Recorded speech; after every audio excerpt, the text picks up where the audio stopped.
नमस्कार विद्यार्थी मित्रांनो, स्वागत आहे तुमचं परत एकदा माझ्या यूट्यूब चॅनलमध्ये. मित्रांनो, एक महत्त्वाचा अपडेट आणलो आहे. परमनंट पदभरती असणार आहे. तर कल्याण डोंबिवलीची परमनंट महानगरपालिकेची परमनंट पदभरती आली आहे. आजच याचा जाहिरात आलेला आहे. मित्रांनो, व्हिडिओ पूर्ण पहा. व्हिडिओ आवडला तर लाईक करा, नवीन असाल तर सबस्क्राईब करा.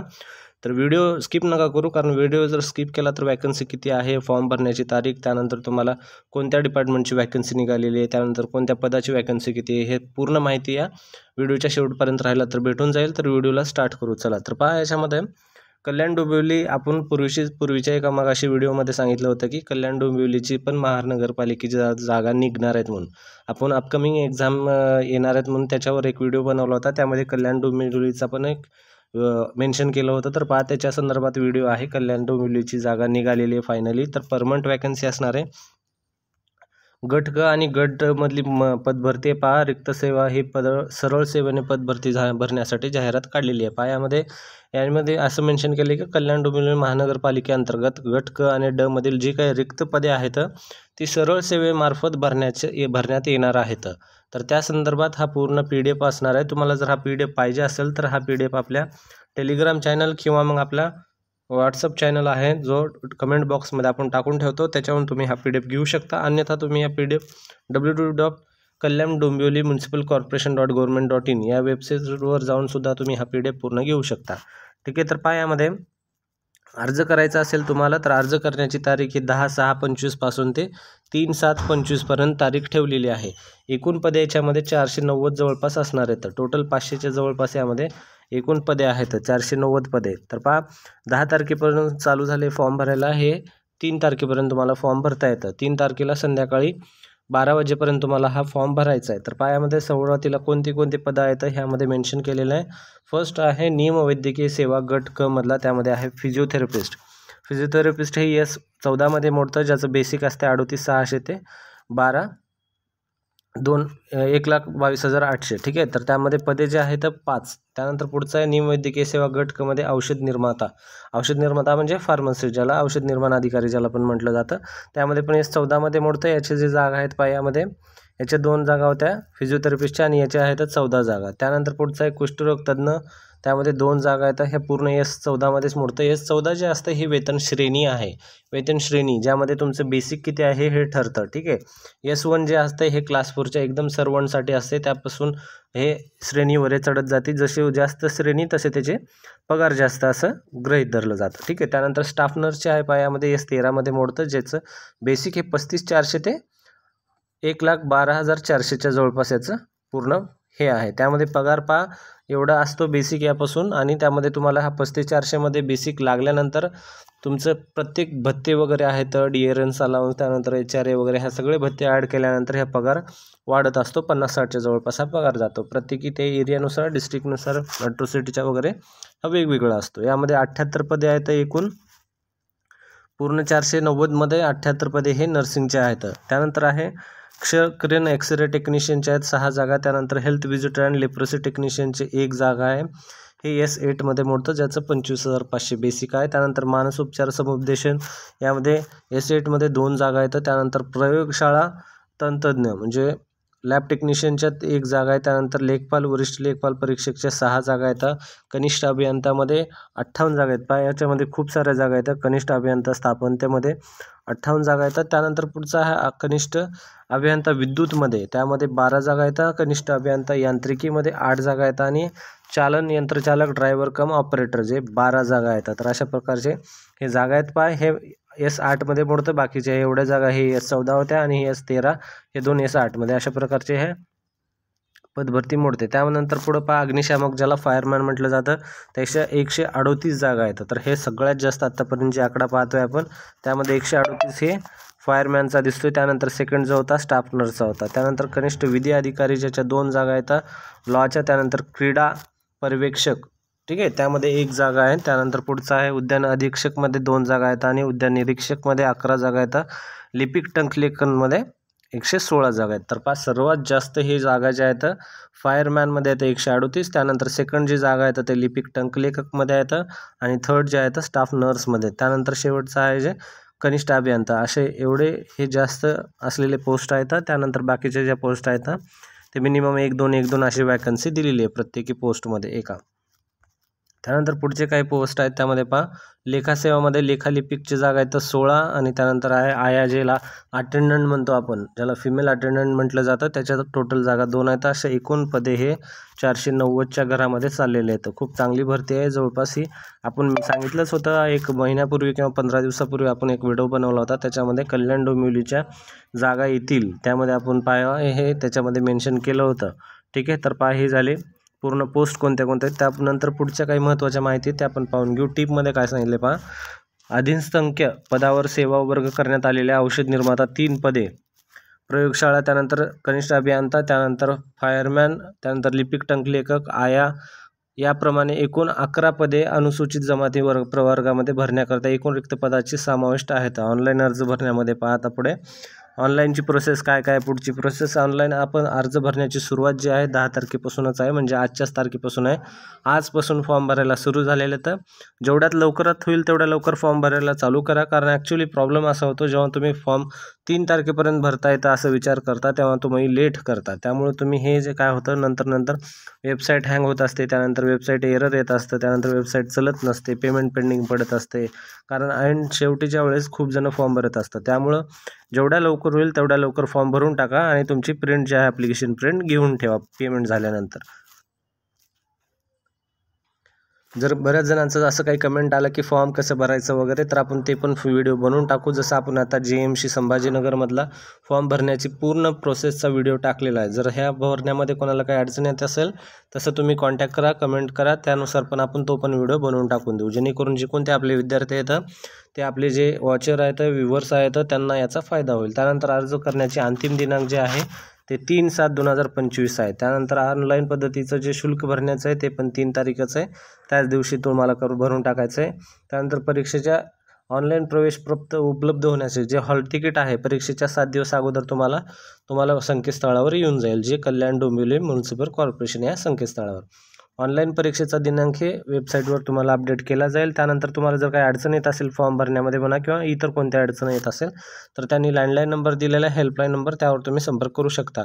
पण हेल्पलाईन आणि ईमेल पण ID दिलेली आहे पहा, KDMC रिक्रुटमेंट 2025 ही एक नवीन ईमेल ID काढली आहे त्यांनी, ह्या वर्षीचीच आहे पहा. याच्यामध्ये तुम्ही जे काही अडचण असेल ते तुम्ही विचारू शकता. अन्यथा ह्यांनी 10 ते 6 वेळेमध्ये कार्यालयीन कामकाजाच्या वेळेमध्ये तुम्ही सोमवार ते शनिवारमध्ये या नंबरवर 2 नंबरवर तुम्ही त्यांना कॉन्टॅक्ट करून तुमची अडचण सांगू शकता. पहा याच्यामध्ये दिलेले कल्याण डोंबिवली म्युनिसिपल कॉर्पोरेशन या संकेतस्थळावर सगळी माहिती तुम्हाला भेटून जाईल. आता या ठिकाणी दिलेले कास्टनुसार जे वॅकन्सी आहेत ते पण त्यांनी मेन्शन केलेले आहेत. तर पहा तुम्हाला कोणत्या कास्टमध्ये फॉर्म भरायचा आहे, कोणते तुमचं ग्रॅज्युएशन झालेलं आहे, त्या पूर्ण याच्यामध्ये तुम्हाला माहिती भेटून जाईल. पहा फिजिओथेरपिस्टच्या आपण एकूण 2 जागा पाहिल्या होत्या, त्यामध्ये फक्त जागा हे अजामध्ये 1 आहे आणि खुल्यामध्ये 1 आहे, ते टोटल 2 जागा याच्यामध्ये दिलेल्या आहेत. प्रत्येक जे फॉर्म आहेत कास्टनुसार यांनी सोडलेले आहेत आणि त्यामध्ये वेतन श्रेणी आणि काय त्यांना मर्यादा गरजेची आहे, अर्हता महत्त्वाची आहे ते यांच्यामध्ये सांगितलेले आहे. यस आपण ऑलरेडी पाहिले. त्यानंतर काही महत्त्वाचे पॉईंट्स आहेत त्यांनी नोट केलेले. तर मान्यताप्राप्त विद्यापीठामध्ये MPTH फिजिओथेरपीचा कोर्स आहे तो झाला पाहिजे, त्यांचा उपलब्ध न झाल्यास सदर पदवीधारक उमेदवारांना विचार करण्यात येईल. त्यानंतर संबंधित विषयातील 2 वर्षाचा अनुभव. आता हा खूप महत्त्वाचा प्रश्न आहे आणि बऱ्याच जे आपले स्टाफ नर्सेसचे व्ह्यूवर्स आहेत या ग्रुपचे आपल्या चॅनलचे, त्यांना प्रश्न पडेलच की जे नर्सिंग आहे त्याच्यामध्ये एक्सपिरियन्स लागतो का. तर पहा माझ्या मते याच्यामध्ये 100% नर्सिंगला एक्सपिरियन्स लागणार आहे, तरी पण आपण पुढं पाहून घेऊ. नर्सिंगमध्ये औषध निर्माताची 14 ह्याच्यामध्ये पदे असणार आहेत. तर 14 यामध्ये पहा 1, 2, 1, त्यानंतर विजामध्ये 1, त्यानंतर भजमध्ये 1 आणि इतर मागासमध्ये महिलांसाठी 1 आणि सर्वसाधारणमध्ये 1, असे सर्व मिळून टोटल 14 पदे आहेत. ठीक आहे, तर हे 14 पदे याच्यामध्ये सोडलेले आहेत. दिव्यांगमध्ये 1 सोडलेला आहे पहा, ही खूप चांगली गोष्ट आहे. बऱ्याच दिव्यांगमध्ये वॅकन्सी नसते तर त्यांना पण एक चांगली गोष्ट आहे पहा. त्यानंतर यामध्ये काही महत्त्वाचे पॉईंट सांगितलेले तर यस वेतन श्रेणी दिलेली आहे 14ची. मान्यताप्राप्त विद्यापीठामध्ये तुमची बी फार्म होणं गरजेचं आहे. यामध्ये बी फार्मचं दिलेलं आहे पदवी, लक्षात असू द्या. डी फार्मवाल्याची याच्यामध्ये मेन्शन केलेलं नाही आहे, बी फार्म असणं गरजेचं आहे. जे कोणी भरणार आहेत त्यांनी बी फार्मवाले फॉर्म भरा. महाराष्ट्र फार्मसी काउन्सिलची नोंदणी, त्यामध्ये ॲक्टमध्ये त्यांचं रजिस्ट्रेशन असणं गरजेचं आहे आणि 2 वर्षाचा अनुभव यांना पण गरजेचा आहे. त्यानंतर कुष्ठरोग तज्ज्ञामध्ये 2 पदे आहेत, त्यामध्ये पण काही त्याच्यामध्ये अर्हता दिलेली आहेत ते पाहून घ्या. त्यानंतर आपलं महत्त्वाचं पोर्शन आलेलं आहे स्टाफ नर्स, त्यामध्ये एकूण जे पदे आहेत 78 पदे दिलेली आहेत त्यामध्ये. ठीक आहे, तर 78 पदामध्ये पहा किती कोणत्या जागा आहेत. तर पहा यामध्ये अजामध्ये एकूण 10 जागा दिल्या आहेत. त्यामध्ये 10 जागेमध्ये पहा 10 जागेमध्ये पायामध्ये सर्वसाधारणच्या 2 आहेत, महिलाच्या 3, माजी सैनिकच्या 2, त्यानंतर प्रकल्पग्रस्तच्या 1 आणि खेळाडू आणि पदवीधर अंशकालीन. पहा बऱ्याच वेळेस अंशकालीन वगैरे खेळाडू हे विद्यार्थी भरले जात नाहीत, तर ते जागा सोडतात किंवा बऱ्याच वेळेस त्यांनी काय करतात ते जागा कन्वर्ट करून घेतात. हे प्रत्येकी एक्झाम आणि त्या भरण्याच्या ऑथॉरिटीवर डिपेंड असते. त्यानंतर आहे अजमध्ये 6 आहेत, विजामध्ये 2 आहेत, भजमध्ये 2 आहेत, त्यानंतर हे 3, 2, त्यानंतर विशेष मागास प्रवर्गामध्ये 2 जागा आहेत. त्यामध्ये सर्वसाधारण 1 आहे आणि महिलांसाठी 1 आहे. ठीक आहे, जी SBC ज्याला म्हटलं तर OBC जे आहे अदर बॅकवर्ड कास्ट किंवा इतर मागास वर्गामध्ये 14 जागा आहेत. त्यामध्ये 5 सर्वसाधारणमध्ये आहेत, 4 महिलांसाठी येतं, त्यानंतर 2 माजी सैनिक, त्यानंतर 1 प्रकल्पग्रस्त आणि खेळाडूसाठी 1 आहे, त्यानंतर पदवीधर अंशकालीनसाठी 1 आहे. अशा प्रकारचे इमावरमध्ये दिलेले आहे. त्यानंतर ECBC मध्ये पण आहेत, त्यानंतर अधूमध्ये 8 आहेत, खुल्यामध्ये एकूण 21 आहेत. अशा एकूण सर्व मिळून जे पदे होणार आहेत हे 78 पदे हे भरली जाणार आहेत. यामध्ये 490 मधले 78 पदे हे आपल्या अधिपरिचारिका किंवा स्टाफ नर्स यांच्या असणार आहेत. त्यामध्ये मेन्शन केलेलं आहे दिव्यांगसाठी 3 पदे असणार आहेत. जे कोणी दिव्यांग आहेत त्यांनी पण फॉर्म भरून घ्या, तुमचे 3 जागा यामध्ये सोडलेल्या आहेत. त्यानंतर काही महत्त्वाचे पॉईंट आहेत आपण मध्ये पहा. वेतन श्रेणी जी आपण ऑलरेडी मेन्शन केलेलं आहे, S13 मध्ये मोडतं, 35,400 बेसिक असतं आहे. त्यानंतर काही महत्त्वाचे पॉईंट दिलेले आहेत पहा. सुरुवातीचा आहे मान्यता प्राप्त विद्यापीठाची BSc नर्सिंग ग्रॅज्युएशन असलं पाहिजे. यामध्ये पहिला पॉईंट दिला आहे BSc नर्सिंग असणं गरजेचं आहे. पदवी किंवा लक्षात ठेवा महाराष्ट्र राज्य माध्यमिक व उच्च माध्यमिक शिक्षण मंडळाची उच्च माध्यमिक शालांत प्रमाणपत्र परीक्षा HSC उत्तीर्ण व महाराष्ट्र नर्सिंग काउन्सिलची जनरल नर्सिंग म्हणजे यामध्ये BSc नर्सिंग, त्यानंतर GNM, त्यानंतर पुढचं दिलेलं आहे जनरल नर्सिंग व मिडवायफरी या विषयाचा पदविका, म्हणजे हे पण भरू शकतात. BSc नर्सिंग, GNM आणि ANM तिघं पण फॉर्म भरू शकतात. यामध्ये पहा यामध्ये ऑलरेडी मेन्शन केलेलं आहे BSc नर्सिंग, त्यानंतर आहे जनरल नर्सिंग मिडवायफरी आणि मिडवायफरी या विषयाचा पदविका. एवढे जण भरू शकतात फॉर्म प्रत्येकजण भरू शकतं, हे पॉईंट लक्षात ठेवा. त्यानंतर पुढचा पॉईंट पहिला झाला, त्यानंतर दुसरा पहा स्टाफ नर्स मिडवायफरी ANM ह्या 3 गोष्टी. स्टाफ नर्स ठीक आहे ज्यांचं BSc झाले, नर्स मिडवाईफ ज्यांचं GNM झाले आणि ANM ज्यांचं ANM झाले. म्हणून शासकीय, निमशासकीय, प्रायव्हेट म्हणजे किंवा गव्हर्नमेंट म्हणजे स्थानिक स्वराज्य किंवा खाजगीमध्ये रुग्णालयातील संबंधित म्हणजे तुमच्या नर्सिंगचा आपल्या किमान 2 वर्षाचा अनुभव असणं गरजेचं आहे. ठीक आहे, नर्सिंगचं 2 वर्षाचं अनुभव सर्टिफिकेट असणं गरजेचं आहे, अन्यथा तुमचा फॉर्म गृहीत धरला जाणार नाही. हे लक्षात पॉईंट असू द्या, हे पॉईंट तुम्ही खूप गरजेचं आहे लक्षात असू द्या. फॉर्म जर तुम्ही भरला आणि हे जर तुम्ही नसेल तुमच्याकडं, तुम्ही ऑटोमॅटिकली त्या भरती परीक्षेमधून तुम्ही बाहेर काढले जाताल. त्यासाठी या पॉईंटचं सगळ्यांनी लक्ष देऊन ऐका आणि पहा हे पूर्ण पॉईंट. त्यानंतर पुढचा आहे एक महत्त्वाचा पॉईंट, तुमचं महाराष्ट्र नर्सिंग काउन्सिलचं रजिस्ट्रेशन असणं गरजेचं आहे. ज्यांचं असेल त्यांनी रिन्युअल करून घ्या, एक्सपायर झाला असेल, आणि बाकीच्यांचं नाही निघलं त्यांनी रजिस्ट्रेशन करून घ्या. ह्या 3 पॉईंट जे नर्सिंगवाले आहेत त्यांच्यासाठी, आपल्या ग्रुपचे जे कोणी विद्यार्थी आहेत किंवा व्ह्युअर्स आहेत त्यांच्यासाठी महत्त्वाचा पॉईंट आहे. त्यानंतर एक्सरे टेक्निशियनच्या काही जागा आहेत. पुढं हेल्थ व्हिजिटरची पण 1 जागा. एक्सरे टेक्निशियनच्या पायामध्ये जागा किती होत्या? 6 जागा होत्या. मानस उपचार समुपदेशकच्या 2 जागा आहेत यामध्ये. त्यानंतर पुढचा आहे पहा प्रयोगशाळेमध्ये 1 आहे, लेखपालमध्ये 6 आहेत. त्यानंतर कनिष्ठ अभियंतामध्ये 58 पदे आहेत, कनिष्ठ अभियंतामध्ये 12 पदे आहेत. त्यानंतर कनिष्ठ अभियंता यांत्रिकीमध्ये 8 पदे आहेत. त्यानंतर चालकमध्ये ऑपरेटरमध्ये 12 आहेत.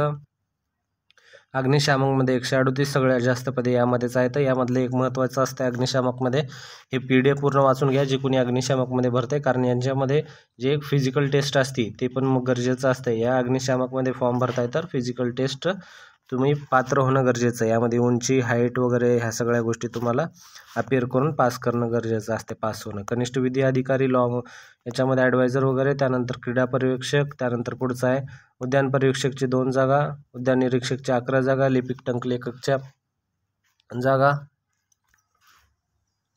त्यानंतर पहा काही महत्त्वाचा पॉईंट आहे याच्यामध्ये, परीक्षा शुल्क. तुम्हाला फॉर्म जे असणार आहे 1000 फॉर्म हे ओपनसाठी असणार आहे आणि 900 हे फी जे असणार आहे हे कास्टधारकांसाठी असणार आहे, मागास व अनाथ प्रवर्गासाठी 900 असणार आहे आणि जे ओपन आहेत त्यांच्यासाठी 1000 असणार आहे, हे लक्षात ठेवा. आणि हे पूर्णपणे नॉन रिफंडेबल असणार आहे, पैसे गेल्यानंतर तुम्हाला परत येणार नाही तर जर तुम्ही देणार नसताल वगैरे तर हे लक्षात असू द्या. पूर्णपणे नॉन रिफंडेबल ही फीस असणार आहे.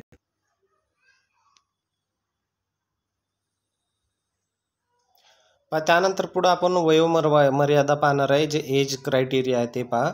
किमान वयोमर्यादा हे 18 वर्ष असणार आहे. खुल्यासाठी 38 मॅक्झिमम फॉर्म भरू शकतात. मागासवर्गीय जे आहेत त्यांना 43 पर्यंत दिलेलं आहे आणि प्रवीण्यप्राप्त जे खेळाडू आहेत तर त्यांच्यासाठी 43 आहे. दिव्यांग जे आहेत त्यांना 45 आहे आणि स्वातंत्र्य सैनिक त्यांना 45 आहे.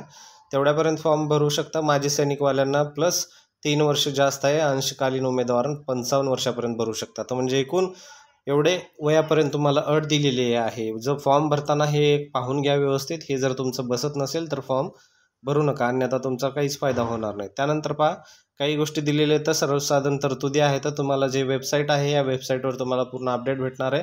परत एकदा सांगतो, ही वेबसाईट आहे kdmc.government.in. या वेबसाईटवर तुम्ही सगळ्या गोष्टी चेक करायचे. ठीक आहे. त्यानंतर काही महत्त्वाचे पॉईंट असतील तर ते पाहून घेऊ आपण यामध्ये. एक्झाम जी ही होणार आहे हे शिफ्टमध्ये होणार आहे, ते लक्षात असू द्या सगळ्यांना. शिफ्टमध्ये 2 दिवसामध्ये वगैरे किंवा जास्त दिवसामध्ये शिफ्टमध्ये हे पेपर होणार आहे. तर त्यासाठी तुम्हाला हे नॉर्मलायझेशन प्रोसेस ही जी आहे ही लागू राहील. लक्षात असू द्या, नॉर्मलायझेशनमध्ये हे पेपर जे आहे कोणाला सोपा कोणाला अवघड येतो, त्यासाठी हे प्रोसेस केली जाते.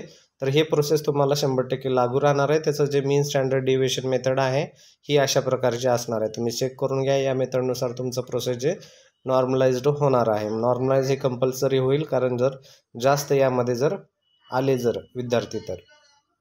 त्यानंतर काय आहे, यामध्ये अग्निशामक दलाची जी एक्झाम आहे त्याच्यासाठी फिजिकल टेस्ट वगैरे असते, त्यासाठी याचं मेन्शन केलेलं आहे. तर पहा, हा पूर्ण व्हिडिओ आहे. जर व्हिडिओ आवडला तर व्हिडिओला नक्की लाईक करा. व्हिडिओ जर तुम्ही पाहिलात आणि आवडला तर त्यानंतर चॅनल जर पहिल्यांदा आला असाल तर सबस्क्राईब करा. बेल आयकन पण दाबून ठेवा. आपल्या चॅनलमध्ये अशा प्रकारचे अपडेट लवकरात लवकर टाकण्याचा आपण प्रयत्न करत असतो. याविषयी जर कोणाला काही परत अडचण असेल तर कमेंटमध्ये टाका या व्हिडिओच्या संदर्भात. त्यानंतर फॉर्म भरायची जर कोणाला अडचण येत असेल तुम्हाला ऑनलाईन, तर तुम्ही कमेंटमध्ये सांगू शकता किंवा आपल्या व्हॉट्सअपच्या चॅनलवर किंवा टेलिग्रामवर पण सांगू शकता. ज्या ठिकाणी आपण याचं तुमच्या अडचणीचं निवारण 100% केलं जाईल. किंवा मग फॉर्म भरण्यासाठी आपण एक सेपरेट पण व्हिडिओ बनवू, जर बऱ्याच जणांचं जर अशी रिक्वेस्ट आली तर, म्हणजे तुम्हाला फॉर्म भरण्याला सोपं जाईल. पहा, फॉर्म हे कधी पण तुम्ही कॅफेमध्ये किंवा मग दुसऱ्याकडे जाऊन नाही भरायचं आहे. ह्याचं एक महत्त्वाचं, असे मी बरेच विद्यार्थी पाहिले, तर जर तुम्ही जाऊन फॉर्म दुसऱ्याकडे पाहिला भरला, काय होतं, जे कॅफेवाले असतात हे तुमच्या ते फॉर्म तुमची जॉब लागावी वगैरे ह्या हेतू त्यांचा नसतो. त्यांना फक्त त्यांचं बिझनेस करायचा असते. तर पहा, त्यासाठी काय करायचं, फॉर्म तुम्ही मोबाईलवर भरायला शिका. तुमच्या अडचणी तुम्ही स्वतः सॉल्व्ह करायला शिका. मोबाईलवर भरा, तुम्हाला समजून जाईल. मोबाईल, आपण मोस्ट ऑफ द स्टुडंट आहेत मोबाईल वापरतातच, त्यांना सगळ्यांना ब्राउझिंग माहीत असते. तर तुम्ही मोबाईलवर भरू शकता. म्हणजे तुमच्या ज्या चुका आहेत ते तुम्हाला माहिती राहतील. तुमचं कुठं नावामध्ये बदल आहे किंवा स्पेलिंग मिस्टेक आहे, या सगळ्या गोष्टी तुम्हाला कळतील. त्यासाठी मी सांगतोय, दुसरं काही माझा हेतू नाही आहे. जर व्हिडिओ आवडला तर नक्की लाईक करा आणि सबस्क्राईब करा. धन्यवाद मित्रांनो.